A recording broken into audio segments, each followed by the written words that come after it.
বিসমিল্লাহির রহমানির রহিম। নাহমাদুহু ওয়া নুসাল্লি ওয়া নুসাল্লিমু আলা রাসূলিল কারীম, আম্মা বাদ। বলা হয়ে থাকে প্রেম করা হযরত ইউসুফ আলাইহিস সালাম ও আমাদের নবীর সুন্নাত। কথাটি কতটুকু যুক্তিসঙ্গত ও শরীয়তসম্মত? প্রেমকে আমরা দুই ভাগে ভাগ করতে পারি। একটি প্রেম হলো শরীয়তসম্মত প্রেম, আর একটি প্রেম হলো নাজায়েজ প্রেম। শরীয়তসম্মত প্রেম বলতে আল্লাহর প্রতি সম্প্রীতি, আল্লাহর প্রতি ভালোবাসা, একে অপরের প্রতি ভালোবাসা যা শরীয়ত সমর্থন করে, ওই ধরনের প্রেম নিঃসন্দেহে বৈধ ও সুন্নত বলা যায়।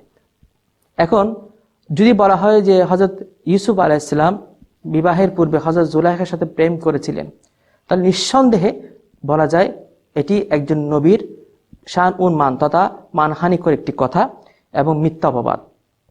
কারণ পবিত্র কোরআন স্পষ্ট ভাষায় বলেছে, সূরা ইউসুফের 24তম আয়াতে মহান আল্লাহ তাআলা ইরশাদ করেছেন, হযরত জুলাইখা হযরত ইউসুফকে কামনা করেছিল, আর হযরত ইউসুফ আলাইহিস সালাম যদি আল্লাহ তার প্রভুর প্রদত্ত নিদর্শন যদি না দেখতেন, তাহলে তিনিও তাকে কামনা করতেন।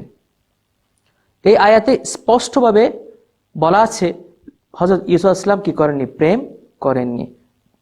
আর দ্বিতীয়ত, বুরহান শব্দের অর্থটা কি, এ নিয়ে তাফসীরকারদের মাঝে মতামত রয়েছে। বুরহান শব্দের অর্থ বলা হয়েছে নিষ্পাপ হওয়া, অর্থাৎ নবীগণ নিষ্পাপ।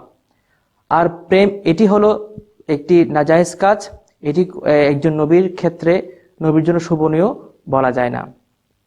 আর নবীগণ নিষ্পাপ এই মর্মে ফিকহ কিতাবে অনেক বক্তব্য রয়েছে। যেমন তাফসিরাতে আহমদিয়াতে আল্লামা আহমদ বিন আবি সাঈদ মোল্লা জীবন আলাইহির রাহমা বলেছেন যে ইন্নাহুম মাসুমুনা আনিল কুফরি ক্বাবলাল ওয়াহয়ি ওয়া বা'দা বিল ইজমা ওয়া কাযা আন তা'আমুদুল কাবায়ের ইনদাল জামহুর। প্রত্যেক নবী রাসূল কুফর থেকে পুত পবিত্র, ওয়াহির পূর্বে এবং ওয়াহির পর, এবং ওয়াহির পূর্বে যাবতীয় গুনাহে কবিরা থেকে গুনাহ থেকে পুত পবিত্র। এই মর্মে সংখ্যাগরিষ্ঠ ইমামগণ তাদের সুচিন্তিত মতামত ব্যক্ত করেছেন। আর প্রেম করা অর্থ হলো একজন বেগানা নারীকে দেখা, তাকে স্পর্শ করা। এটি কখনো নবীর ক্ষেত্রে শোভনীয় বলা যায় না। আর আরেকটি প্রশ্ন হলো যে প্রেম শব্দটিকে পবিত্র বলা যাবে কিনা? নিঃসন্দেহে বলা যাবে যদি শরীয়তসম্মত প্রেম হয়। যেমন পবিত্র হাদিস শরীফে এসেছে, রাসূলুল্লাহ সাল্লাল্লাহু আলাইহি ওয়াসাল্লাম বলেছেন, ইন্নাল্লাহা তাইয়্যিব ওয়া লা ইয়াকবালু ইল্লা তাইয়্যিব।